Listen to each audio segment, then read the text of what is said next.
आज मैं जिस प्रॉब्लम को सॉल्व करने जा रहा हूँ, वो प्रॉब्लम ये है कि हम पोटेंशियल कैलकुलेट करना चाहते हैं किसी भी पॉइंट चार्ज की वजह से।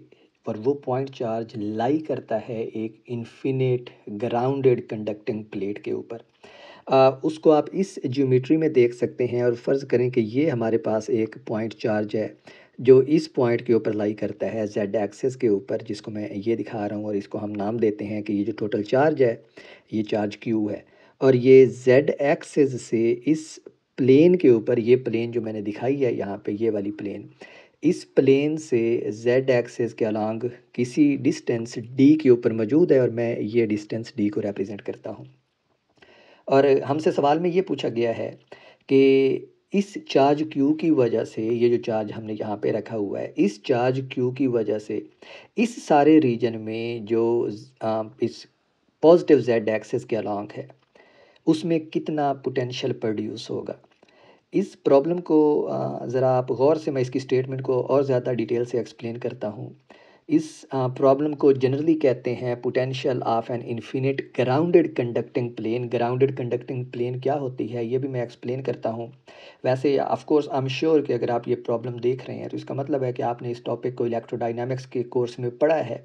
लेकिन चूँकि इस सीरीज़ में मैं प्रॉब्लम्स सॉल्व करता हूँ और उन प्रॉब्लम्स की बिना पे फ़िज़िक्स को एक्सप्लेन करता हूँ, यही हमारी ये सीरीज़ है।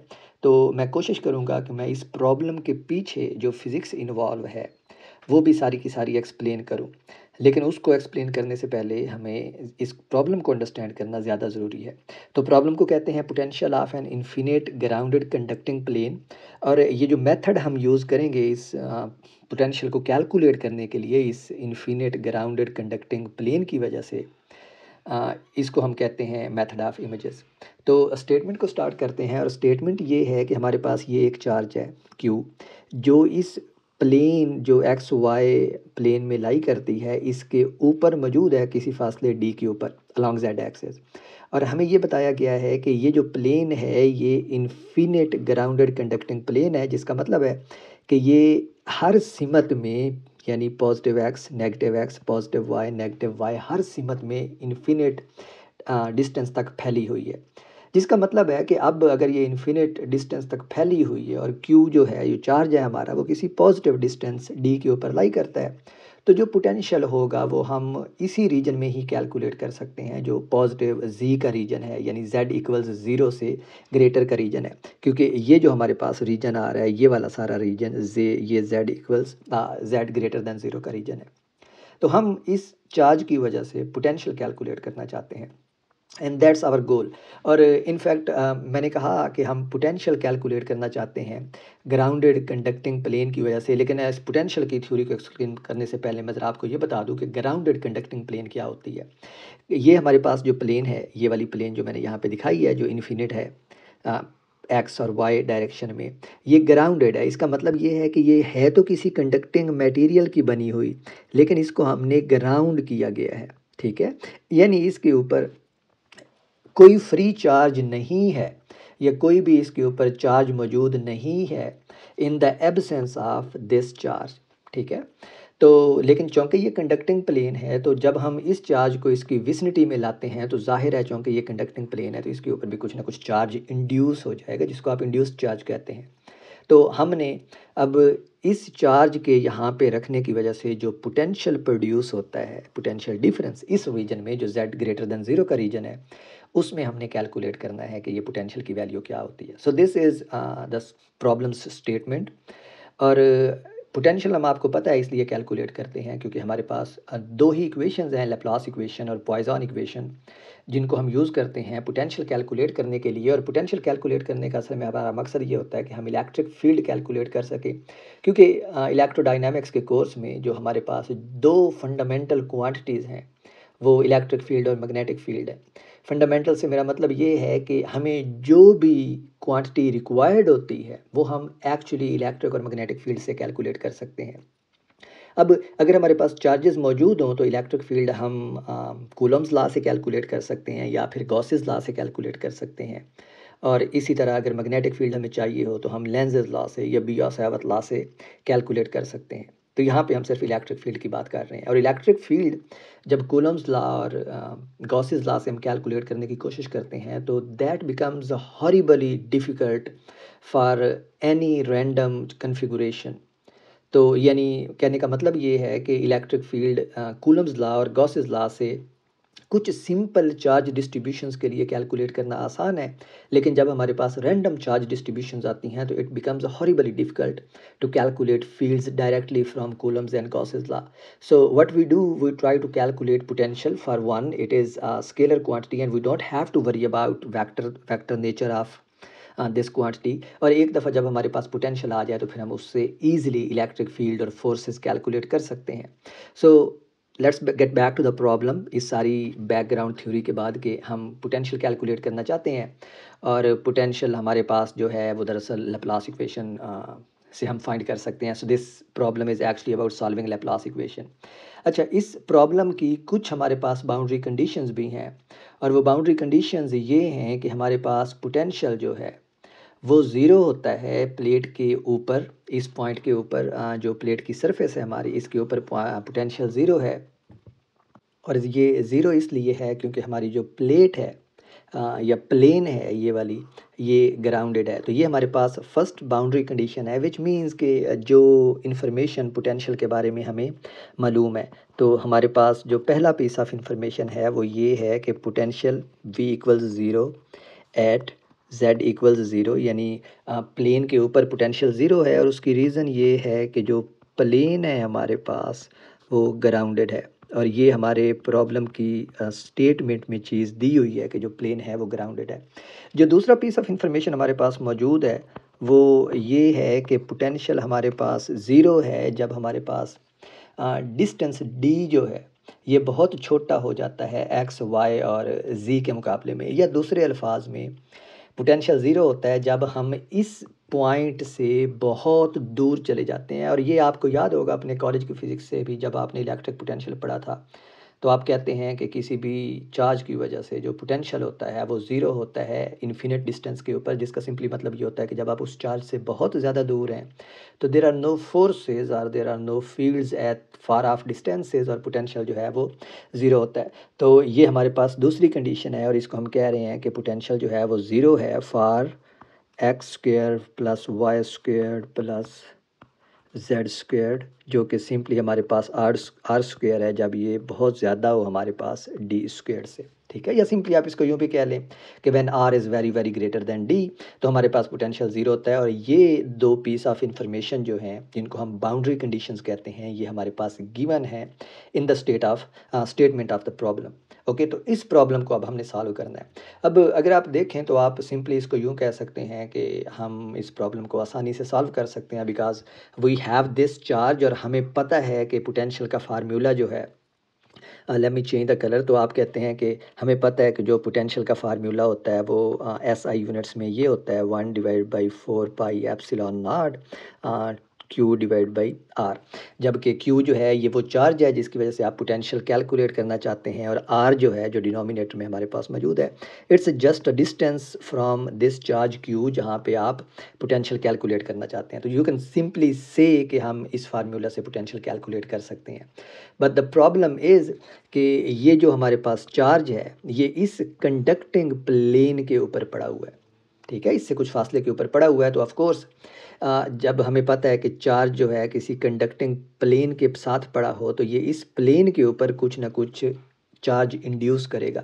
और उसकी रीज़न ये है कि ये प्लेन कंडक्टिंग है और ग्राउंडेड है। दूसरे अल्फाज में आप यूँ कह सकते हैं कि जब इस चार्ज को हम इस प्लेन के करीब लेके आते हैं यानी एक डिस्टेंस डी के ऊपर रखते हैं तो इधर से कुछ चार्ज मूव करके इस प्लेन के ऊपर आ जाता है। Since it's a conducting plane और इट्स ग्राउंडेड विच मीन्स कि ये ग्राउंड से कनेक्टेड है, जिसको दूसरे अल्फाज में आप यूँ कहते हैं कि जो ग्राउंड है हमारे पास वो सिंक या सोर्स है बहुत ज़्यादा चार्ज का, यानी प्लेन और इस ग्राउंड के दरमियान जो चार्ज है वो आसानी से फ्लो कर सकता है। सो इट मीन्स कि जब हमने ये चार्ज इस प्लेन के ऊपर रखा तो इस प्लेन के ऊपर भी हमारे पास बहुत ज़्यादा चार्ज आ गया और वो चार्ज जो है इस प्लेन के ऊपर डिस्ट्रीब्यूट हो जाएगा by some means which we do not know at the moment. तो जब ये टू डायमेंशनल प्लेन के ऊपर डिस्ट्रीब्यूट होगा तो हम उसको दूसरे अल्फाज में कहते हैं कि कुछ ना कुछ सरफेस चार्ज डेंसिटी आ जाएगी इस प्लेन के ऊपर। सो जो पोटेंशियल होगा इस रीजन में, जिस रीजन में हम कैलकुलेट करना चाहते हैं, यानी रीजन z ग्रेटर देन 0, इस रीजन में अब पोटेंशियल इस चार्ज की वजह से भी होगा और ये जो सरफेस चार्ज डेंसिटी इंड्यूस हुई है इस प्लेन के ऊपर, इसकी वजह से भी होगा। And we have no idea about this induced surface charge density and this is our problem. क्योंकि अगर हमें पोटेंशियल को कैलकुलेट करना है तो हमें इस सरफेस चार्ज डेंसिटी का पता होना चाहिए प्रीसाइजली, और जब हमें ये पता होगा तो फिर ही हम इस प्रॉब्लम को सॉल्व कर सकते हैं। So we are kind of stuck here. तो यहाँ पे हमारे पास एक थ्योरम है जिसे आप कहते हैं यूनिकनेस थ्योरम, और ये यूनिकनेस थ्योरम हमें एक वे देता है कि किस तरह हम कुछ इलेक्ट्रोस्टैटिक के प्रॉब्लम्स को सॉल्व कर सकते हैं। So the name of the theorem is uniqueness theorem. I am gonna right it's name down because it's very very important. So it's called uniqueness theorem, और जैसा कि इसके नाम से जाहिर है ये हमें यूनिक सॉल्यूशन देता है लेप्लास इक्वेशन के, लेप्लास और पॉइसन इक्वेशन के। ठीक है, यूनिकनेस थ्योरम। और जब मैं कहता हूँ कि ये हमें यूनिक सॉल्यूशन देता है लेप्लास और पॉइसन इक्वेशन के, अगर आपको याद नहीं है लेप्लास या पॉइसन इक्वेशन तो let me quickly write them down. तो हमारे पास जो लेप्लास इक्वेशन होती है वो होती है डेल स्क्वायर्ड फाई इक्वल्स 0, और जो पॉइसन इक्वेशन होती है वो होती है del squared phi equal, let me raise this x axis. So जो पॉइसन इक्वेशन होती है वो होती है del square phi equals rho divide by epsilon not.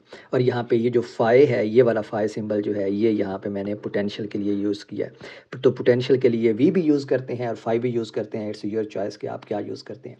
तो ये हमारे पास लेप्लास और पॉइसन इक्वेशन है। और यूनिकनेस थ्योरम हमें ये कहता है कि इन लेप्लास और पॉइसन इक्वेशन के लिए हम जो सोल्यूशन फाइंड करते हैं, विच मीन्स कि जो पोटेंशियल हम फाइंड करते हैं फाई या वी, वो अगर आप फाइंड कर लेते हैं बाय सम मीन, ठीक है, तो वही सोल्यूशन जो होगा, वही पोटेंशियल जो होगा, वही दरअसल हकीकी सोल्यूशन होगा।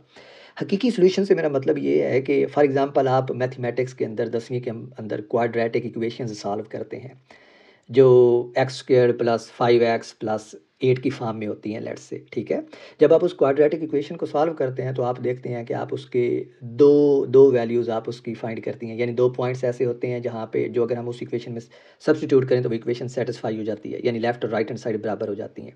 तो इसका मतलब है कि उस इक्वेशन के दो सोल्यूशन हैं जिनको आप सोल्यूशन सेट लिखते भी आए हैं। तो जब किसी इक्वेशन के एक से ज़्यादा सोल्यूशन होते हैं तो हम उनको कहते हैं कि वो यूनिक नहीं है। लेकिन अगर आपके पास किसी इक्वेशन का सिर्फ़ और सिर्फ एक सोल्यूशन हो तो हम कहते हैं कि वो सोल्यूशन यूनिक है। ठीक है, और यहाँ पे जो यूनिकनेस थ्योरम है ये हमें ये कहता है, ये यकीनन आपने पढ़ा होगा, it's not our concern here, लेकिन यूनिकनेस थ्योरम जो कहता है वो बात ऑफ कोर्स हमें समझने की ज़रूरत है। और यूनिकनेस थ्योरम ये कहता है कि अगर आपने किसी भी तरीके से लेप्लास या पॉइसन इक्वेशन का सोल्यूशन कैलकुलेट कर लिया है, विच मीन्स कि आपने पोटेंशियल कैलकुलेट कर लिया है, तो जो पोटेंशियल आपने कैलकुलेट किया है वो यूनिक है, विच मीन्स कि इस दुनिया में वही एक सोल्यूशन है जो लेप्लास और पॉइसन इक्वेशन को उस गिवन प्रॉब्लम के लिए सेटिस्फाई करेगा। So it's a very strong statement. ये हमें सिर्फ ये कह रही है कि अगर आपने कोई सोल्यूशन कैलकुलेट कर लिया है लेप्लास या पॉइसन इक्वेशन का, यानी पोटेंशियल कैलकुलेट कर लिया है, तो जो चीज़ आपने कैलकुलेट कर ली है वही आपका यूनिक सोल्यूशन है, यानी वही सही सोल्यूशन है और कोई सोल्यूशन एग्जिस्ट करता ही नहीं है। और ये ज़रूरी है सोल्यूशन फाइंड करने के लिए कि वो सोल्यूशन, अब हमें पता कैसे चलेगा कि वो सोल्यूशन जो हमने फाइंड किया वही असल सोल्यूशन है। तो उस सोल्यूशन का इन दो बाउंड्री कंडीशन को सेटिस्फाई करना ज़रूरी है। So this is the condition on uniqueness theorem के आपने अगर कोई पोटेंशियल कैलकुलेट कर लिया है किसी पर्टिकुलर प्रॉब्लम के लिए, और ऑफ कोर्स हर प्रॉब्लम कुछ ना कुछ बाउंड्री कंडीशंस के साथ आता है, जैसे ये वाला जो प्रॉब्लम हम कर रहे हैं ये इन दो बाउंड्री कंडीशंस के साथ आता है। और यूनिकनेस थ्योरम एक्चुअली हमें यही कहता है कि अगर हमारे पास कोई सरफेस है जिसके ऊपर पोटेंशियल हमें मालूम है, जैसे हमारे पास ये सरफेस है और हमें इसके ऊपर पता है कि पोटेंशियल जो है वो ज़ीरो है, और इसके बाहर कोई बहुत बड़ी सरफेस है जो कोई भी इन्फिनिट रेडियस का वॉल्यूम हो सकता है और उसके ऊपर भी पोटेंशियल आपको मौजूद है, मालूम है, यानी यूनिकनेस थ्योरम सिंपली ये कहता है कि अगर आपके पास कोई रीजन है और उस रीजन की सरफेस के ऊपर आपको पोटेंशियल मालूम है तो आप इस थ्योरम को कैलकुलेट करके जो पोटेंशियल एवरीवेयर है वो कैलकुलेट कर सकते हैं। So that's the uniqueness theorem. तो हम कह ये रहे हैं कि यूनिकनेस थ्योरम हमें इस चीज़ की गारंटी देता है कि अगर हम किसी तरीके से कोई ऐसा पोटेंशियल कैलकुलेट कर लें जो इन दो बाउंड्री कंडीशंस को सेटिस्फाई करता होगा, तो वही पोटेंशियल जो है हमारे इस प्रॉब्लम का सॉल्यूशन होगा, यानी ये वही पोटेंशियल होगा जो यहाँ पे हम देख रहे हैं। So here is the thing, तो जो हमारे पास बात एंड पे आके रुकी है वो इन दो बाउंड्री कंडीशंस के ऊपर आके रुकी है कि हम ऐसा पोटेंशियल कैलकुलेट करना चाहते हैं जो इन दो बाउंड्री कंडीशंस को सेटिस्फाई करता हो। अगर वो इन दो बाउंड्री कंडीशंस को सेटिस्फाई करता है तो वो हमारा सॉल्यूशन होगा, यानी हमने ये वाला प्रॉब्लम जो है वो सॉल्व कर लिया, समझे। और यहाँ पे आपको लग रहा होगा कि ये क्या बात हुई है, and this is the beauty of uniqueness theorem and electrodynamics. और अगर आप ग्रिफिथ्स की बुक पढ़ें, जो यकीनन आप जानते होंगे, introduction to electrodynamics by David Griffiths, तो अगर वो किताब पढ़ें तो इस किताब के अंदर वो लिखता है कि ये एक ऐसी चीज़ है जहाँ पे आपको साइंस जो है वो एक आर्ट लगने लग जाती है। ये आर्ट्स का सब्जेक्ट नहीं है, बल्कि जो आर्टिस्ट होते हैं, ये ऐसी चीज़ लगने लग जाती है कि ये क्या बात हुई कि हम किसी भी तरीके से कोई ऐसा पोटेंशियल फाइंड कर लें जो इन दो बाउंड्री कंडीशंस को सेटिस्फाई करता हो, तो वही हमारा सोल्यूशन होगा इस प्रॉब्लम के लिए, जो बिल्कुल मुख्तलिफ है। But it is true and it works. तो अब प्रॉब्लम ये है कि हमने किसी तरीके से कोई ऐसा पोटेंशियल कैलकुलेट करना है जो इन दो बाउंड्री कंडीशंस को सेटिस्फाई करता होगा, और फिर हम कह सकते हैं कि वही पोटेंशियल इस प्रॉब्लम का हल है जो पोटेंशियल हम फाइंड करना चाहते हैं। And this is precisely where the method of images come into play. और मेथड ऑफ इमेजेस हमें ये कहता है कि आप इस प्रॉब्लम को भूल जाएं एक लम्हे के लिए, बल्कि आप यूँ करें कि आप यहाँ पे एक एक्स वाई प्लेन लें। ये फ़र्ज़ करें अब हमारी प्लेन है, और इस प्लेन के परपेंडिकुलर ये हमारा जेड एक्सिस है, और हमें पता है कि जेड एक्सिस के ऊपर यहाँ पे इस पॉइंट के ऊपर हमारा चार्ज पड़ा हुआ था, ठीक है। तो ये हमारा है चार्ज क्यू, और ये जेड एक्सिस से कितने फासले पे पड़ा हुआ था, डी फासले पे पड़ा हुआ था। तो मेथड ऑफ इमेजेस अब ये है कि अगर हम फ़र्ज़ करें, ये मैं फ़र्ज़ कर रहा हूँ, ठीक है, it's not reality, it's just फ़र्ज़, क्योंकि मैं चाहता हूँ कि मैं किसी तरीके से कोई ऐसा पोटेंशियल कैलकुलेट करूँ जो मेरी इन दो बाउंड्री कंडीशंस को सेटिस्फाई करे, जो ये वाली दो बाउंड्री कंडीशंस है। तो मैं अब फ़र्ज़ कर रहा हूँ, और यही मेथड ऑफ इमेजेस है कि हमारे पास एक और चार्ज है जो नेगेटिव जेड एक्सिस के ऊपर पड़ा हुआ है, यानी अब ये जेड एक्सिस से नीचे पड़ा हुआ है किसी फासले डी के ऊपर, और ये चार्ज जो है इसको हम कहते हैं इमेज चार्ज, ठीक है। और मैं ये कहता हूँ कि ये जो चार्ज है, चूँकि ये इसका इमेज चार्ज है और ये चार्ज हमारे पास पॉजिटिव है, तो ये जो इमेज चार्ज है ये क्या होगा, हमारे पास नेगेटिव होगा। तो ये माइनस क्यू यहाँ पे पड़ा हुआ है। तो अब मैं पोटेंशियल कैलकुलेट करता हूँ इस प्लस क्यू के लिए और माइनस क्यू के लिए इस पॉइंट के ऊपर जो z इक्वल्स 0 है, ठीक है। और मैं ऐसा इसलिए करना चाहता हूँ क्योंकि यही मेरी पहली ये वाली बाउंड्री कंडीशन है। और अगर मैं पहली बाउंड्री कंडीशन को सेटिस्फाई कर लेता हूँ तो इसका मतलब है मुझे आधी होप मिल गई है, और फिर मैं दूसरी बाउंड्री कंडीशन को देखूंगा, अगर वो भी सेटिस्फाई हो जाती है तो इसका मतलब है जो पोटेंशियल मैं इस प्रॉब्लम के लिए लिखूंगा वही मेरा इस वाले प्रॉब्लम का सोल्यूशन होगा। तो इस वाले प्रॉब्लम के लिए पोटेंशियल क्या होगा, आपको पोटेंशियल का फार्मूला पता है, ये मैंने ऊपर लिखा हुआ है यहाँ पे, ये वाला फार्मूला, ठीक है।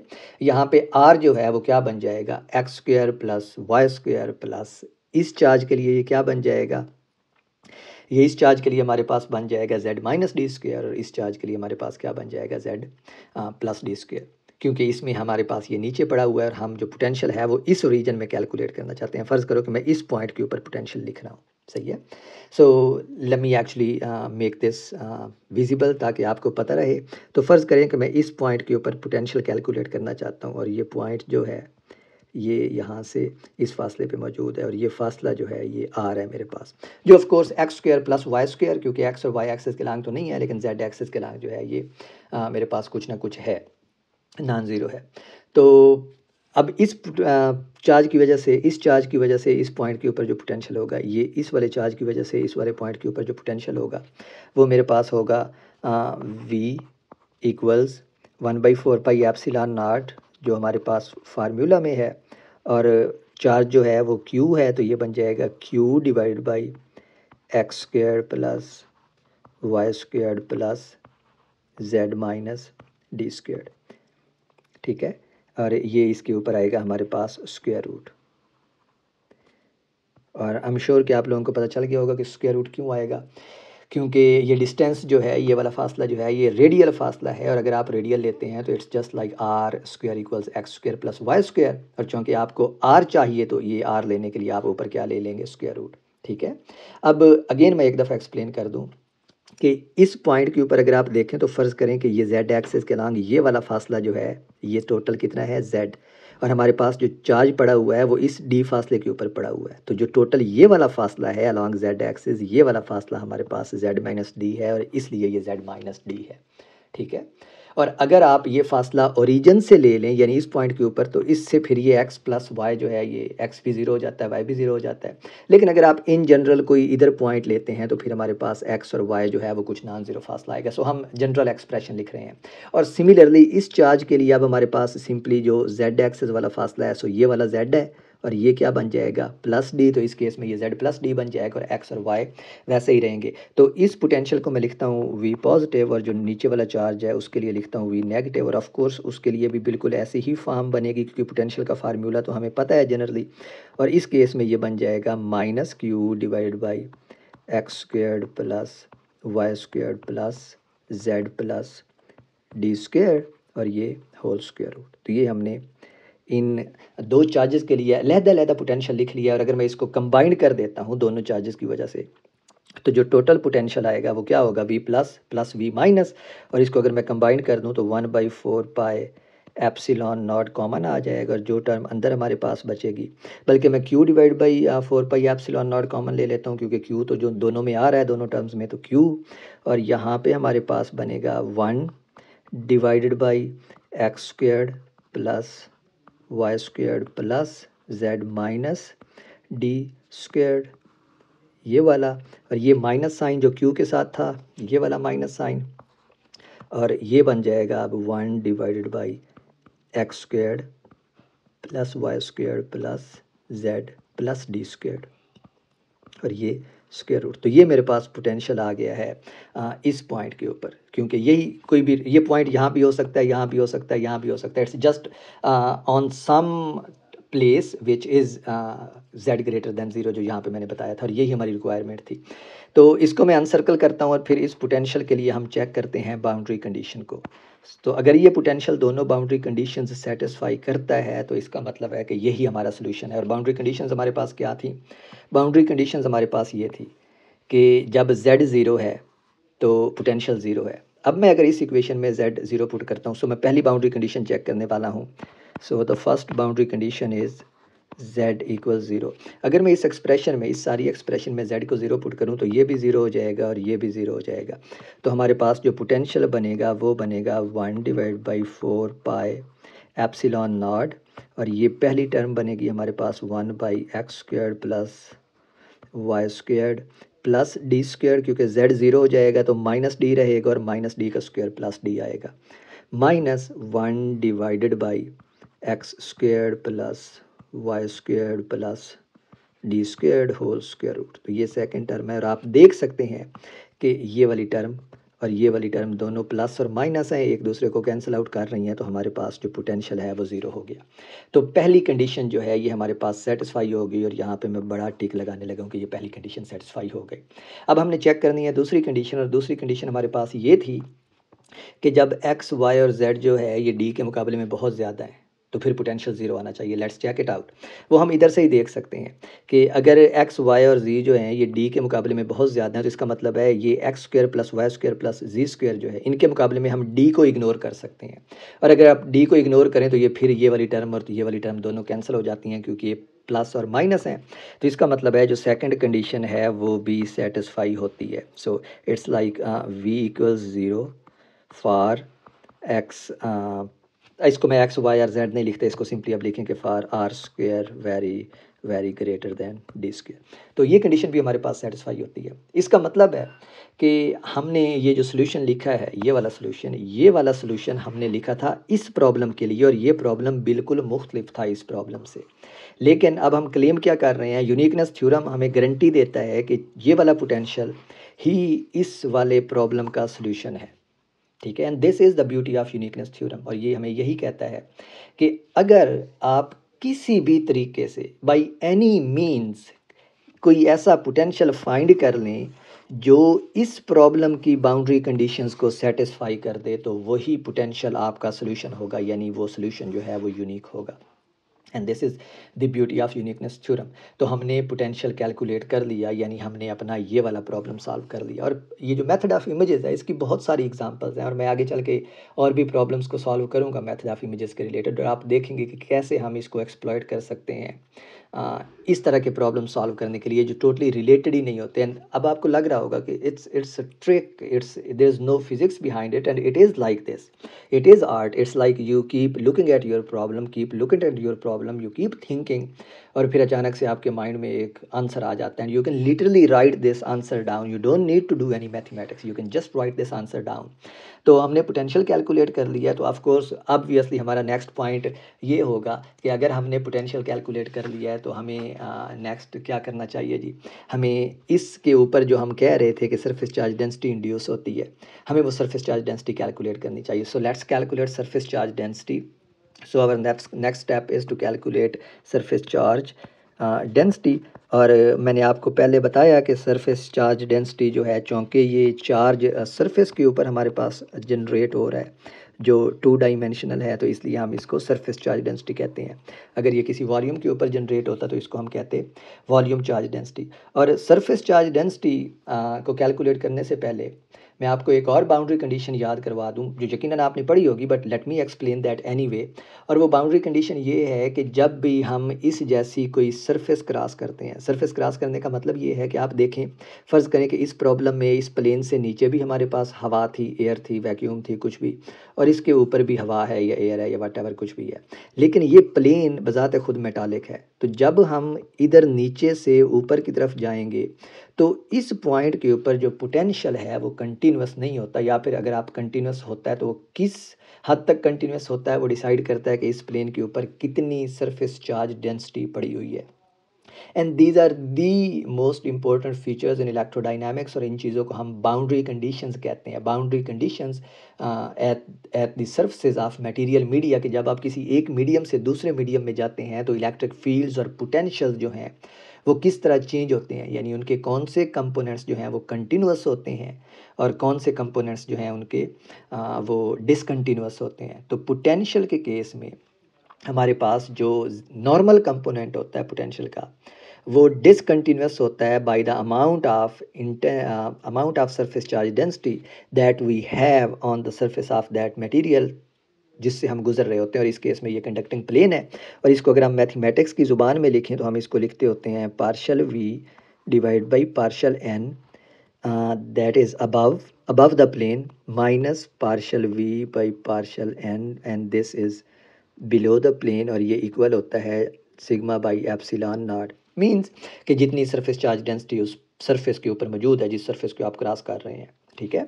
और इसी चीज़ को, ये जो लेफ्ट हैंड साइड है, इसको हम यूँ भी लिख सकते हैं कि जो ग्रेडियंट है पोटेंशियल का, उसका जो नॉर्मल कंपोनेंट है वो होता है हमारे पास minus sigma by epsilon not. और नॉर्मल कंपोनेंट अगर आप इसमें देखें इस सिनेरियो में, तो चूँकि हम ऊपर की तरफ जा रहे हैं तो जो नॉर्मल कंपोनेंट है हमारा वो जेड एक्सिस की तरफ है, विच सिंपली मीन कि यहाँ पे हमारे पास इस पोटेंशियल का जो जेड कंपोनेंट है वो किसके इक्वल होगा, minus sigma by epsilon not के। यानी हम क्या करना चाहते हैं, हम ये इक्वेशन हमें बता रही है कि हम पोटेंशियल का partial v by partial g z with respect to g derivative लें, और चूँकि हम कैलकुलेट कर रहे हैं सरफेस के ऊपर, और सरफेस के ऊपर जो हमारे पास जो z है वो कितना होता है, ज़ीरो होता है, क्योंकि हम z इक्वल ज़ीरो के ऊपर सरफेस को क्रॉस कर रहे हैं, और ये इक्वल होता है सिग्मा बाई एप्सिलॉन नॉट। ये मैंने सारी एक्सप्लेनेशन इसलिए दी है क्योंकि ये वो फार्मूला है जिससे हम कैलकुलेट करते हैं कि उस सरफेस के ऊपर कितनी सरफेस चार्ज डेंसिटी मौजूद है। तो इस फार्मूला को अब मैं यहाँ पे लिखता हूँ लेफ़्ट पे, और इधर से स्टार्ट करता हूँ, और यहाँ पे आप देख लें कि हमारे पास जो सिग्मा है वो इक्वल आता है minus epsilon not partial v by partial z, यानी जो पोटेंशियल हमने कैलकुलेट किया है उसका डेरिवेटिव विद रिस्पेक्ट टू जी, और फिर हम सब्सटीट्यूट करेंगे z इक्वल ज़ीरो, क्योंकि हम सरफेस को क्रॉस कर रहे हैं एट z इक्वल ज़ीरो।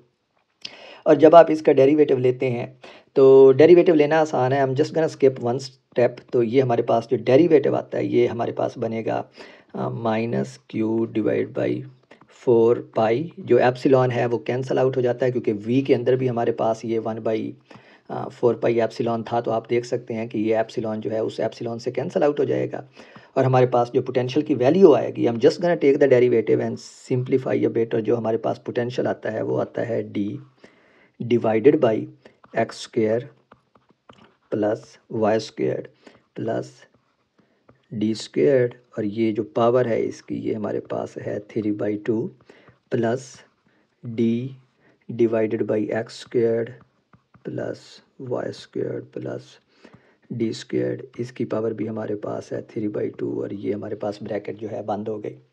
और आप देख लें कि ये दोनों टर्म्स पॉजिटिव हैं, तो ये ऐड होके 2 टाइम्स बन जाएंगी और एक 2 जो है वो इस 2 से कैंसिल हो जाएगा। तो ये हमारे पास बनेगा minus q divided by 2 pi, और 2 पाई के साथ हमारे पास आ जाएगा d divided by x square plus y square plus d square और होल पावर 3/2। तो इतनी हमारे पास सरफेस चार्ज डेंसिटी इंड्यूस होती है उस सरफेस के ऊपर। और आप देख सकते हैं कि ये जो सरफेस चार्ज डेंसिटी है ये नेगेटिव है, and it kinda makes sense, क्योंकि हमारे पास जो चार्ज था, ओरिजिनल चार्ज था ये वाला, ये चार्ज पॉजिटिव था, तो ऑफ कोर्स जो सरफेस चार्ज डेंसिटी या चार्ज यहाँ पे वो सरफेस के ऊपर इंड्यूस करेगा वो अपोजिट साइन का होगा। ये हम जानते थे पहले से। और आप अगर आपको यहाँ पे इस स्टेप की समझ ना आई हो तो आप देख सकते हैं कि चूँकि हमारे पास पोटेंशियल के अंदर, इस पोटेंशियल के अंदर जी भी मौजूद था, ये आप देख लें, ये मैंने पोटेंशियल का फार्मूला लिखा तो यहाँ पे जी मौजूद था, लेकिन चूँकि हमारे पास कंडीशन ये है कि हम इस फार्मूला को कैलकुलेट कर रहे हैं एट z=0, तो हमारे पास z फाइनल इक्वेशन से जो फाइनल आंसर है उससे गायब हो गया, क्योंकि z जो है वो सिंपली 0 हो जाता है। और एक दफ़ा हमने सिग्मा कैलकुलेट कर लिया तो हम ये जो इमेज चार्ज है इसकी वैल्यू भी कैलकुलेट कर सकते हैं, ठीक है, कि इसकी वैल्यू क्या होगी। और हमें पता है कि जब हमने टोटल चार्ज लेना हो और हमारे पास सरफेस चार्ज डेंसिटी मौजूद हो तो हमारे पास जो फार्मूला है वो सिंपली ये होता है कि हम उस सरफेस चार्ज डेंसिटी को इंटीग्रेट कर देते हैं पूरी सरफेस के ऊपर। तो हमारे पास ये क्या बन जाएगा, सिग्मा डी ए वो एरिया है जिसके ऊपर हम इंट्रोड्यूस करते हैं, उसको इंटीग्रेट करते हैं। और ये देखें चार्ज को मैंने अब क्यू प्राइम कहा है, क्योंकि ऑफकोर्स क्यू जो है वो मैंने ओरिजिनल चार्ज को नाम दिया हुआ था, तो अब क्यू प्राइम जो है हम कैलकुलेट कर रहे हैं कि इमेज चार्ज हमारा जो है या फिर इंड्यूस चार्ज जो है इस सरफेस के ऊपर, इंड्यूस जो चार्ज हुआ है इस सरफेस के ऊपर, ठीक है। सरफेस चार्ज डेंसिटी हमने कैलकुलेट कर ली, जो हमें ये बताती है कि चार्ज किस तरह डिस्ट्रीब्यूटेड है इस सरफेस के ऊपर, ठीक है। और चार्ज जो है वो टोटल चार्ज कितना है वो भी हम कैलकुलेट कर सकते हैं। इनफैक्ट मैंने आपको कहा कि आप इसको इमेज चार्ज कह लें, बल्कि मैं अब इसको यूँ कहूँगा कि इसको आप इमेज चार्ज ना समझें, क्योंकि इमेज चार्ज सिर्फ वो ट्रिक था जिससे हमने पोटेंशियल कैलकुलेट कर लिया। Now we are back to our original problem. तो आप यूँ कहें कि इस सरफेस के ऊपर जो टोटल चार्ज इंड्यूस होता है हम उसको भी कैलकुलेट कर सकते हैं, और वो हम इस सरफेस चार्ज डेंसिटी से कैलकुलेट करेंगे। लेकिन उससे पहले हम करते हैं कि ये जो हमारे पास एक्सप्रेशन है ये कार्टेशियन कोऑर्डिनेट सिस्टम में है, यानी एक्स वाई जी कोऑर्डिनेट सिस्टम में है, लेकिन हम इसको पोलर कोऑर्डिनेट्स में करें तो ज़्यादा आसान होगा। और हमें पता है कि पोलर कोऑर्डिनेट्स में हमारे पास जो एक्स होता है वो किसके इक्वल होता है, आर कोसाइन फाई, और जो वाई होता है वो होता है आर साइन फाई। और अगर हम यहाँ से कैलकुलेट करें x square plus y square तो वो इक्वल आएगा आर स्क्वेयर के, क्योंकि cos square phi plus sine square phi जो है वो 1 के इक्वल होते हैं। मैं ऐसा इसलिए कर रहा हूँ क्योंकि इस यहाँ पे मेरे पास ये इक्वेशन जो है ये फिर रिड्यूस हो जाएगी, सिंपली आर स्क्वायर बन जाएगी, तो ये बन जाएगा r square plus d square. और सिमिलरली ये जो डी ए है, जो एरिया है, अब चूँकि मैं पोलर कोऑर्डिनेट्स में हूँ तो जो मेरा एरिया है वो सिंपली आर डी फाई होता है, यानी पोलर कोऑर्डिनेट्स में जो हमारे पास डी ए होता है ये होता है आर डी फाई। तो अब हम ये वैल्यूज़ अगर यहाँ पे इंट्रोड्यूस करवाएं तो हमारे पास ये बन जाएगा इंटीग्रल। और मैं इंटीग्रल लिखने से पहले भी ये जो चीज़ें हैं डी क्यू और 2 पाई इनको बाहर ले लेता हूँ, तो ये बन जाएगा minus q d divide by 2 pi. और अब हमारे पास इंटीग्रल, और अंदर रह जाएगा अब हमारे पास ऊपर डी ए है, और डी ए हमने लिखा है किसके इक्वल है, r d phi divide by r square plus d square power 3/2। तो अब हमने इस चीज़ को इंटीग्रेट करना है, और आप देख सकते हैं कि ये डबल इंटीग्रल है, एक इंटीग्रल आर के ऊपर है और एक इंटीग्रल फाई के ऊपर है। और फाई आपको पता है, अगर आप सिंपली, बल्कि let me try and make a diagram, कि अगर आप कोई भी एरिया लेते हैं 2 डायमेंशनल प्लेन के अंदर, let me actually make it for you ताकि आपके लिए आसानी रहे। और आप इसको ऐसे डिफाइन करते थे कि ये हमारे पास एक्स एक्सिस है, ये हमारे पास वाई एक्सिस है, ठीक है। तो ये अगर आर रेडियस वेक्टर है, let me now change the colour, let me use this pink one. तो अगर ये आपके पास आर वेक्टर है, ठीक है, तो ये एंगल हमारे पास फाई बनता था। और हम कहते हैं कि ये जो आर है ये रोटेट करता है इस प्लेन के अंदर, ठीक है। तो चूँकि हमारे पास यहाँ पे ये वाली प्लेन जो थी, ये वाली प्लेन ये इन्फिनिट थी, तो इसका मतलब है जो अगर मैं यहाँ पे भी कोई एक स्मॉल सर्कल लेता हूँ, तो जो r है वो इधर से इधर तक जाएगा, लेकिन चूँकि मेरी बड़ी प्लेट इन्फिनिट है तो यहाँ पे मेरा r वेक्टर जो है वो भी रेडियस वेक्टर जो है इन्फिनिट डिस्टेंस तक जा रहा है, ठीक है। और जो फाई है वो सर्कल के अंदर हमें पता है 0 से 2 पाई तक रोटेट करता है। तो ये सारी बात बताने का मतलब ये है कि यहाँ पे फाई की लिमिट्स 0 से 2 पाई होंगी और r की लिमिट्स 0 से इन्फिनिटी होंगी पोलर कोऑर्डिनेट्स के अंदर। तो हम इनको इंटीग्रेट कर सकते हैं और इंटीग्रेट करना इसको आसान है। सिंपली मैं यूँ अब लिखने लगा हूँ कि ये डी फाई को इंटीग्रेट करूँगा तो फाई आंसर आएगा, और फाई 0 से 2 पाई तक जाता है तो मेरे पास एक 2 पाई का फैक्टर बाहर आ जाएगा। तो पहले तो मैं इसको इंटीग्रेट कर लूँ, तो मेरे पास आ जाएगा minus q D 2 pi divided by 2 pi, और अब अंदर रह जाएगा इंटीग्रल 0 से इन्फिनिटी, ये आर की इंटीग्रेशन है और ये बन जाएगा r divide by r square plus d square whole power 3/2। और अब आप देख लें कि अब मैंने इसका इंटीग्रल लेना है, तो नीचे मेरे पास आर स्क्वायर है, ऊपर मेरे पास आर है, तो मैं अगर 2 से मल्टीप्लाई भी करूँ और डिवाइड भी करूँ तो ऊपर डेरिवेटिव बन जाएगा और नीचे फंक्शन बन जाएगा, ठीक है। What I am trying to say is कि अगर मैं इसको 2 से मल्टीप्लाई भी कर दूँ और 2 से डिवाइड भी कर दूँ तो मेरे पास कुछ इस तरह की सिचुएशन बनती है, और उससे पहले मैं ये 2 पाई को कैंसिल करूँगा, तो ये अब मेरे पास नेक्स्ट स्टेप में आ जाएगा minus q d divide by 2, और इंटीग्रल अब बन जाएगा 2r dr divide by r square plus d square whole power 3/2। और इसको आप देख लें कि ये हमारे पास सिंपली फंक्शन है और ये ऊपर उसका डेरिवेटिव है, यानी आर स्क्वायर का डेरिवेटिव 2r dr होता है। तो इसका मतलब है कि मैं फंक्शन को ऊपर लेके जाके उसका सिंपली इंटीग्रल ले सकता हूँ। यानी मैं ये अब इसको करने लगा हूँ कि ये हमारे पास बाहर था क्यू डी डिवाइड बाई 2, और ये अब मेरे पास बन जाएगा r square plus d square power 3/2 का इंटीग्रल, और ये हमारे पास आ जाएगा 2r dr।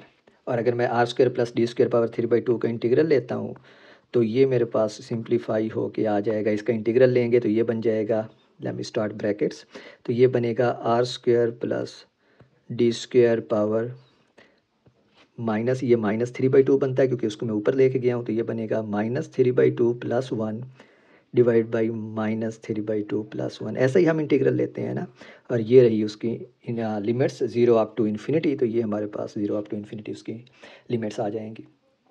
और नेक्स्ट स्टेप में आप देख लें कि ये हमारे पास जो डिनोमिनेटर है ये बन रहा है -1/2, और ये -1/2 जो है इस माइनस को प्लस कर देगा और 1/2 ऊपर जाके 2 बन जाएगा, तो ये हमारे पास सिंपली रह जाएगा क्यू डी, और अंदर हमारे पास रह जाएगा 1 divided by r square plus d square whole square root, यानी इसकी पावर अब 1/2 बन जाएगी डिनोमिनेटर में, और ये हमारे पास लिमिट्स आ जाएंगी 0 अप टू इन्फिनिटी। और अब आप लिमिट्स सब्सटीट्यूट करते हैं तो लिमिट्स आपने आर की सब्सटीट्यूट करनी है, सही है। और अगर आप आर की लिमिट्स सब्सटीट्यूट करते हैं तो ये बनेगी क्यू डी, और ये फर्स्ट बन जाएगा 1 डिवाइड बाई इन्फिनिटी, और फिर लोअर लिमिट सब्सटीट्यूट करेंगे तो वो बनेगा 1/r को 0 पुट करेंगे तो सिर्फ डी स्क्वायर का स्क्वायर रूट रह जाएगा जो हमारे पास d होता है, और ये अब हमारे पास बन जाएगा Q D into -1 divide by D, और ये हमारे पास इक्वल आएगा -q के। तो हमारे पास जो इंड्यूस चार्ज आया है वो किसके इक्वल आया है, -q के, और q जो था वो हमारे पास ओरिजिनल चार्ज था जो हमने यहाँ पे रखा था, जिसकी वजह से हम ओरिजिनली पोटेंशियल कैलकुलेट करना चाहते थे। और मेरे ख्याल से ये बात आपने शुरू से गेस कर ली होगी कि ये जो हमारे पास इंड्यूस्ड चार्ज आना चाहिए ये सिंपली इसके बराबर आना चाहिए और इसका साइन जो है वो मुख्तलिफ होना चाहिए। इट सिंपली मेक्स सेंस कि अगर आपने पॉजिटिव चार्ज रखा है तो उसके ऊपर जो इंड्यूस्ड चार्ज है वो नेगेटिव है, और ऑफ कोर्स वो उसके बराबर हो मैग्नीट्यूड में, यानी क्यू है तो वो -q हो। But the problem that we had वो ये कि हमें ये नहीं पता था कि जो सरफेस चार्ज डेंसिटी इंड्यूस होती है वो किस तरह है, और surface charge density is important because it tells you how the charge is distributed over surface, ठीक है। तो किस तरतीब से, so this was the important point and we did not know about surface charge density. So once we have found the potential you see we can calculate surface charge density, और एक दफ़ा surface charge density हम calculate कर लें तो फिर हम जो चार्ज इंड्यूस हुआ है वो भी कैलकुलेट कर सकते हैं। और अब एक फ़ाइनल चीज़ रह गई है जो मैं quickly, of course it's just 1 minute thing, और वो है कि अब जो फोर्स होगी, फोर्स ऑफ अट्रैक्शन होगी, ऑफ कोर्स पॉजिटिव और नेगेटिव चार्ज वो कितना है, हमारे पास नेगेटिव चार्ज इंड्यूस हुआ है सरफेस के ऊपर, चार्ज हमने क्यू रखा हुआ था ऊपर जिसकी वजह से पोटेंशियल कैलकुलेट करना था, तो हमारे पास जो फोर्स है वो हमने कैलकुलेट करनी है। तो फोर्स सिंपली आप कूलम्स लॉ से कैलकुलेट कर सकते हैं, और हमारे पास फोर्स का फार्मूला होता है 1/4 पाई एप्सिलॉन नॉट।